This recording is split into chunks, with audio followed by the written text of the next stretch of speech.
Bienvenidos a Historias Contadas. Hoy les narraré el siguiente capítulo de La Tierra Prometida, escrita por Henrik Pontoppidan, Premio Nobel 1917. Capítulo 28, páginas 233 a 242. Cuando al fin se hizo el silencio, dijo sonriendo con su voz suave: le hemos oído a Manuel un discurso muy notable. Yo estaba ahí abajo y aguzaba el oído pensando que no oía bien. Finalmente me dije: estás dormido, Jens, y sueñas que estás oyendo a nuestro antiguo párroco Tonnesen. ¡Bravo! ¡Es cierto!, exclamaron los de Skíverú. Pero es el caso que ahora no puedo por menos de pensar en otro discurso que hace años le oímos, la primera vez que nos habló en nuestro viejo centro de Skíverú. Entonces la flauta sonó de otra manera que la de hoy. Entonces Manuel nos dijo que los campesinos éramos lo mejor, casi demasiado buenos. Sí. Muchos de los que estáis aquí podéis recordar aún el discurso, pues causó un asombro enorme y a muchos les pareció un discurso bellísimo. Yo ahora no voy a negar que no me asombró tanto, ni mucho menos. Por eso no me sorprenden las palabras que Manuel acaba de pronunciar, porque eso les ocurre a los que llenan demasiado la boca, tienen que escupir algo después. Por lo demás, ahora nos dijo Manuel que nosotros los campesinos nos habíamos enfatuado demasiado y que por eso nos había ido tan mal en estos últimos tiempos. Él opinaba, pienso yo, que debíamos aprender de las distinguidas personas de las ciudades y que entonces el Señor nos daría lo que pidiéramos. No creo eso, ni mucho menos. Opino por el contrario que hemos sido demasiado dóciles para dejarnos manejar por la gente de Copenhague, que últimamente ha surgido, llamándose a sí mismas amigos de la causa del pueblo y convirtiéndose sin más en nuestros jefes.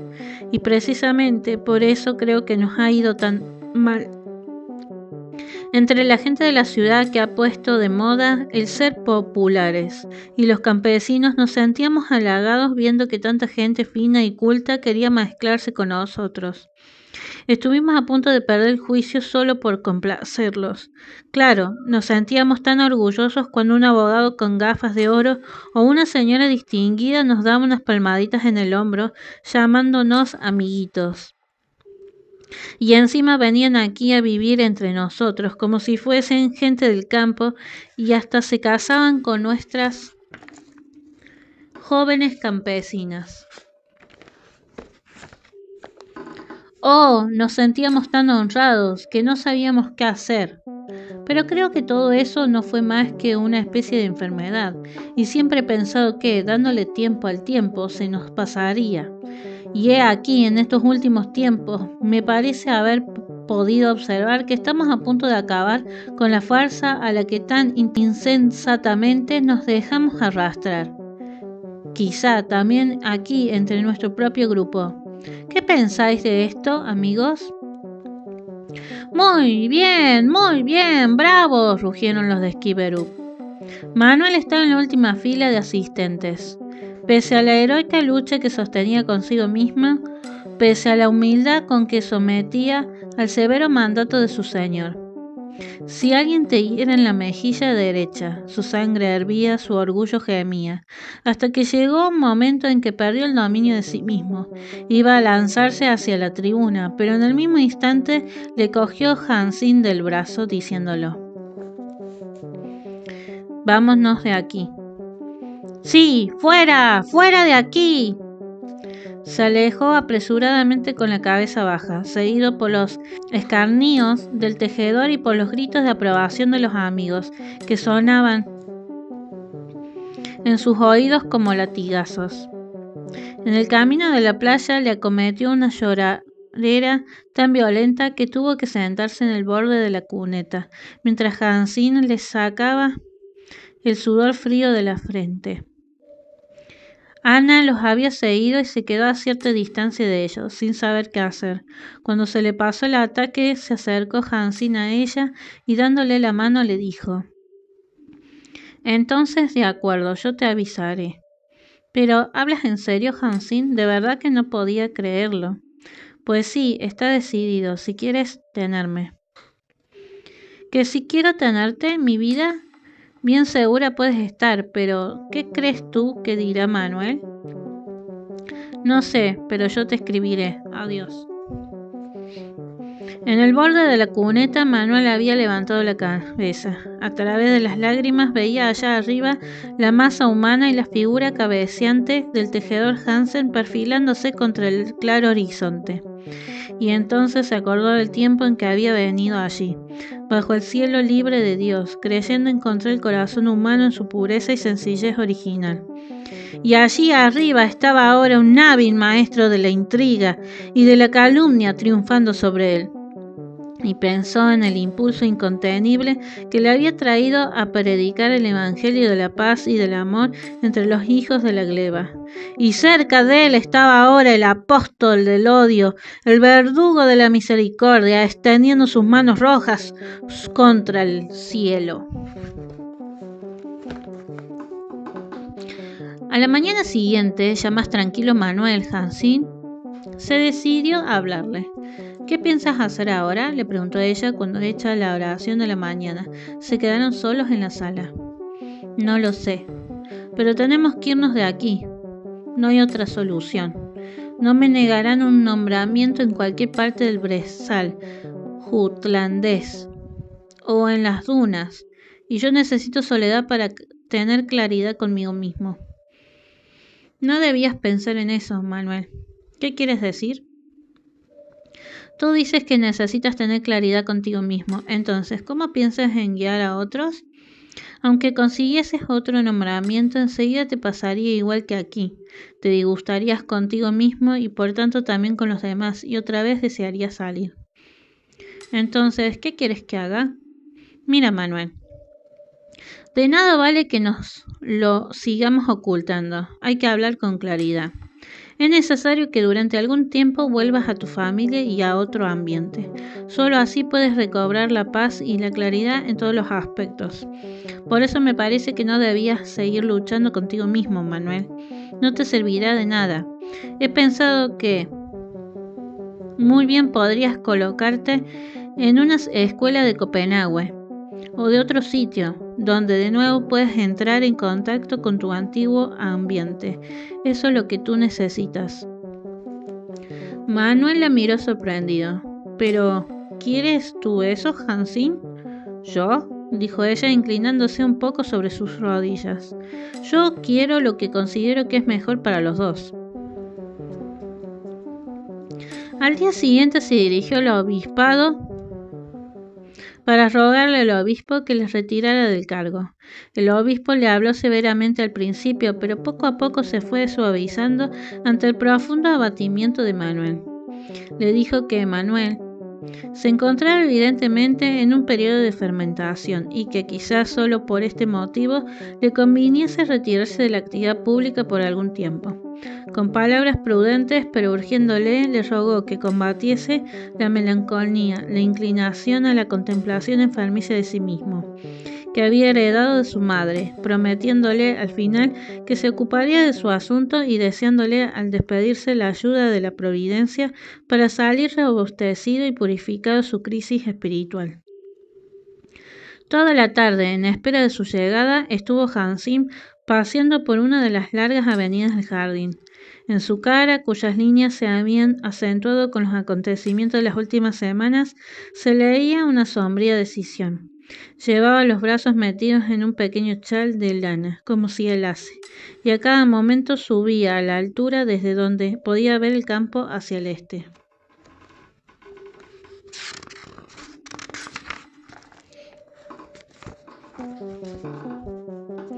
Por fin llegó, un poco antes de la puesta del sol, y minutos después se hallaban los dos en la larga avenida de los Castaños. al final del jardín, para poder hablar sin ser molestados. Hansín se sentó en el banco natural, que desde muy antiguo había junto al tronco de un árbol, mientras Manuel iba y venía inquieto ante ella, contándole la entrevista. Así, ya tenemos nuestra libertad, dijo, terminando su relato y parándose delante de ella. Ahora podemos irnos, Hansín, tan pronto como haya recibido el permiso.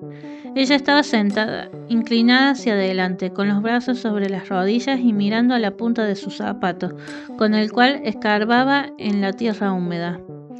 Mira, Manuel, quería decirte, comenzó y parecía que le costaba trabajo sacar las palabras, que yo no puedo ir contigo a Copenhague. ¿Qué significa eso? ¿Qué quieres decir?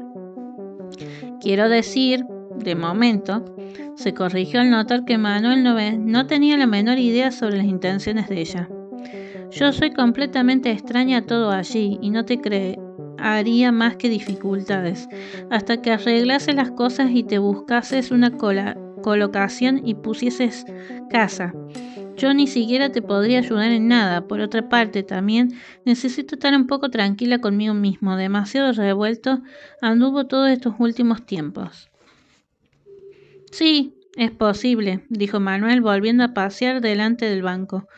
Pero he de decirte que la vida aquí se te va a hacer poco menos que insoportable. Hoy mismo lo he observado al pasar por Skibberud. Ya no vivimos entre amigos, sino entre enemigos encarnizados. Oh, sí, ya lo he pensado, y por eso precisamente he pensado también que podía ir a casa de Ana y vivir allí algún tiempo. Hace poco estuvimos hablando de ello y Ana me dijo que tenía un par de habitaciones en su nueva casa de mi disposición. Si te está gustando la historia, no te olvides de suscribirte, activar la campanita, dejar un like y un comentario. Gracias por prestar atención. Continuamos con el audiolibro. ¿En casa de Ana? ¿En la tierra de los pescadores? ¿En qué estás pensando, Hansín?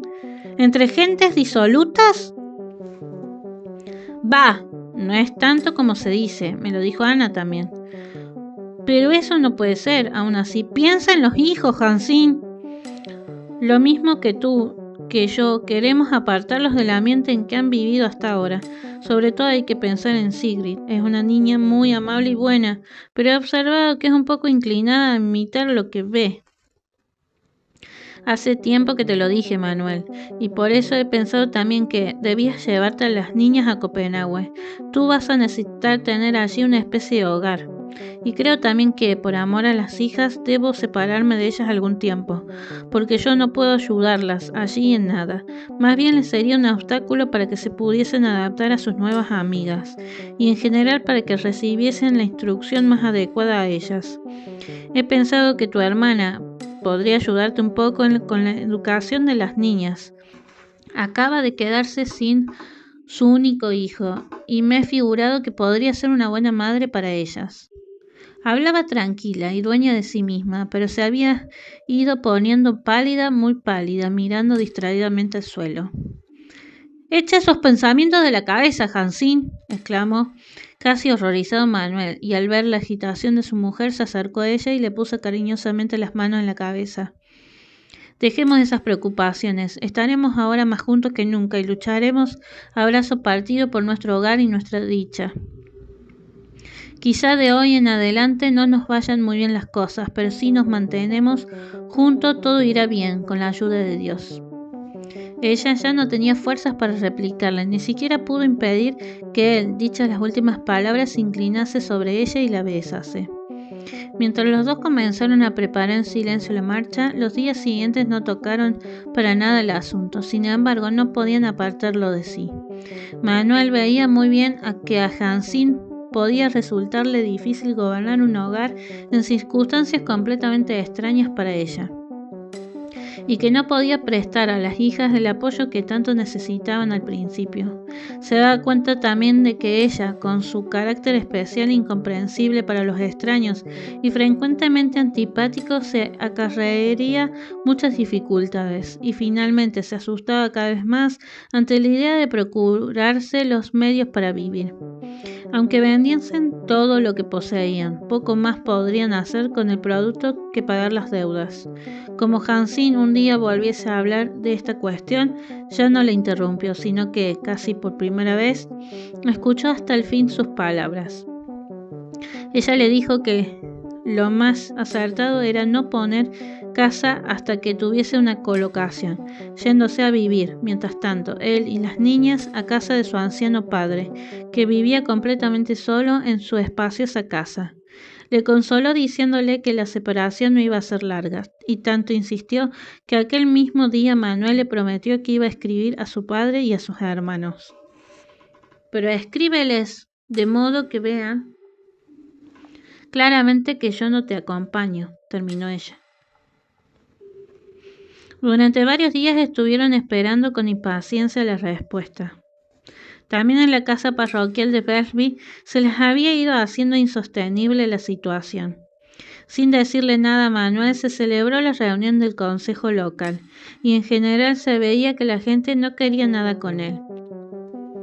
Aquel domingo la iglesia de Skibberup no tenía un alma, como en tiempos del párroco Tonnesen. En cambio, se había abarrotado el centro, donde Maren Smed y Niels, debidamente autorizados, iban a celebrar unos actos piadosos. Niels había dado el primer paso hacia la gran meta de sus sueños. Se había hecho predicador ambulante, dejándose crecer la barba. Cuando estaba fuera de su pueblo natal, llevaba la cabeza inclinada hacia un lado y se ponía gafas. Reservadamente recibió también Manuel demostraciones de agradecimiento y de indignación ante el mal comportamiento de la gente.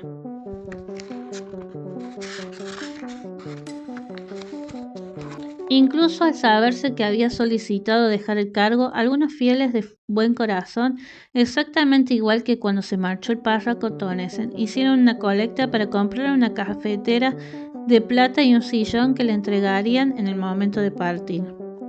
En la casa parroquial todo era despejar y liquidar. Manuel, que poco a poco había perdido el rumbo de su hacienda y solo deseaba verse libre de los cuidados de las tierras y establos, había vendido el resto de cosecha a un vecino que, por una parte de la suma de compra, cuidaría la tierra hasta que fuese nombrado su sucesor.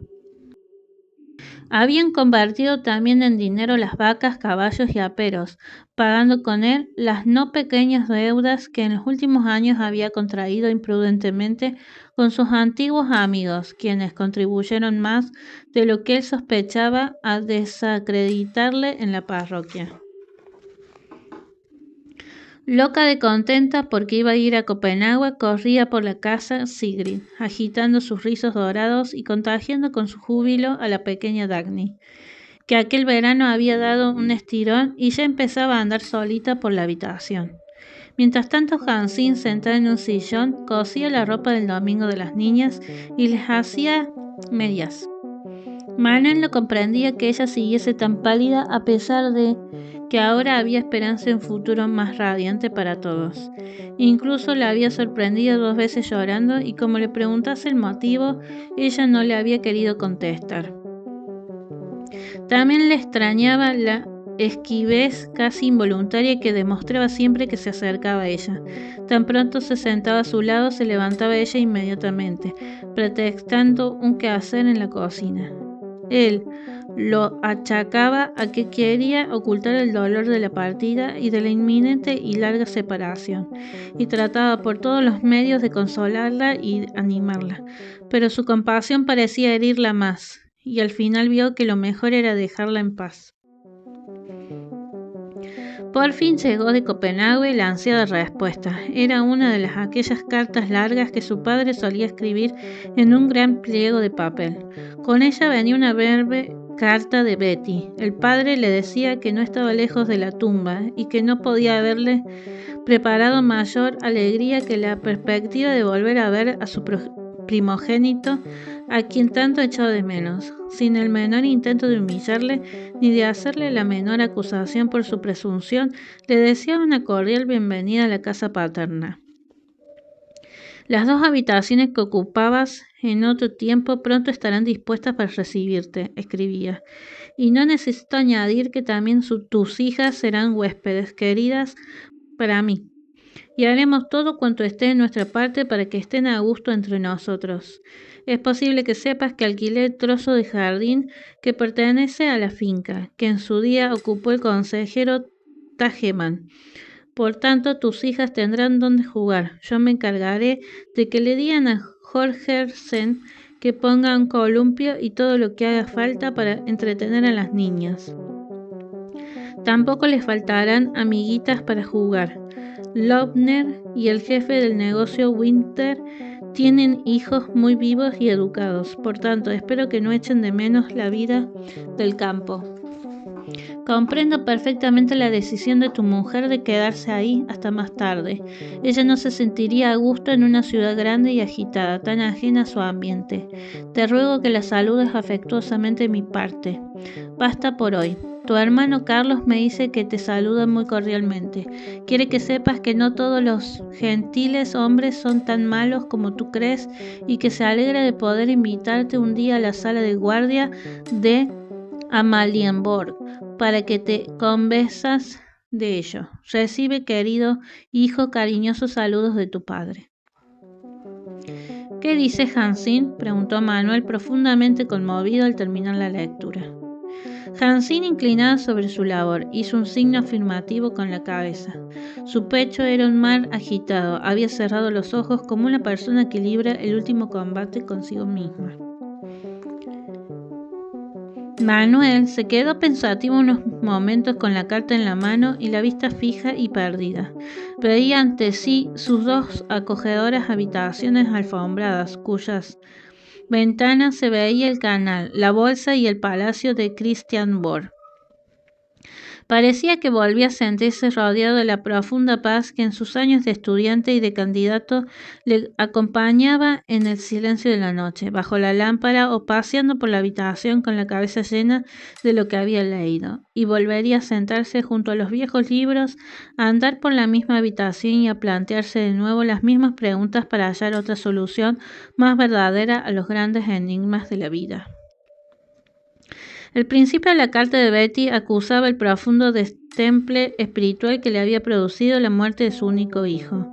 Escribía: Tú no sabes lo vacías y tristes que están nuestras habitaciones desde que el Señor me llevó al pequeño Kai. Cuánto deseo que vengan tus hijas para volver a oír voces y risas infantiles a mi alrededor. Di a tu mujer que no se angustia por ellas. Yo conozco las angustias de una madre. Las cuidaremos lo mejor que podamos mientras se halle separada de ellas. Pero sobre todo estoy suspirando por ti, querido hermano, a quien llevo tantos años sin ver. ¡Qué alegría hablar contigo! Y tú serás buen amigo. Manuel, necesito mucho tu consuelo. Ansío inclinar mi cabeza sobre tu hombro y hablarte confidencialmente. Sí, Manuel, el Señor nos castiga. Que tengamos fuerzas para llevar la carga. No creo que debas preocuparte por tu futuro, lo mismo piensan papá y mi marido. Ayer, precisamente cuando ya habíamos leído tu carta que papá nos mandó antes del mediodía, estuvimos comiendo en casa de Munk. Segunda pausa en Historias Contadas. Gracias por estar escuchando. No te olvides de suscribirte, dejar un comentario y activar la campanita para más notificaciones. Ahora continuamos con la segunda parte del audiolibro. A mi lado estaba el Dian, que viene a casa con bastante frecuencia, y era tal mi alegría por tu carta que no pude por menos de contarle que ibas a venir a Copenhague. Me dio a entender que ya estaba enterado y parecía contento de ello. Le pregunté sin rodeos si creía que podrías obtener un pequeño puesto en una de las iglesias de aquí y no le pareció nada imposible. Su hermano es un elemento muy bueno, dijo, y nosotros también necesitamos que fuerzas jóvenes y probadas Él recalcó la palabra probadas. Habló muy bien de ti, por tanto, no creo que te perjudiquen las ideas que acabas de abandonar. Este final no fue del agrado de Manuel, le produjo una inquietud indefinida. ¿Cómo se le ocurre este pensamiento?, exclamó. Por lo visto, ni siquiera me entendió. ¿Estás seguro?, le dijo Hansin. Manuel no le contestó, se había quedado pensativo otra vez.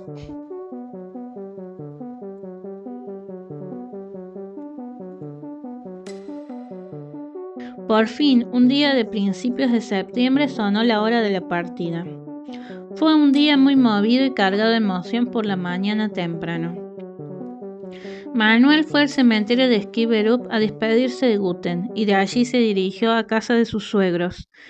La despedida de Els fue un tanto fría, estaba muy influenciada por la gente de Skibberup, y aunque por deseo de Hansin ni siquiera se dijo delante de ella ni de nadie que la estancia de aquella en las tierras de los pescadores se prolongaría más de un par de días.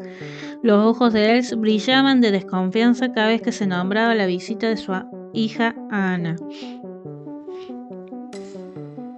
Antes del mediodía llegó a la casa parroquial una comisión portadora de una cafetera plateada y una mesa escritorio, y por la tarde vino un coche que Manuel, para no verse obligado a pedirlo a sus vecinos, había encargado a la ciudad. Era un landau con herrajes de plata flamantes conducido por un cochero de librea.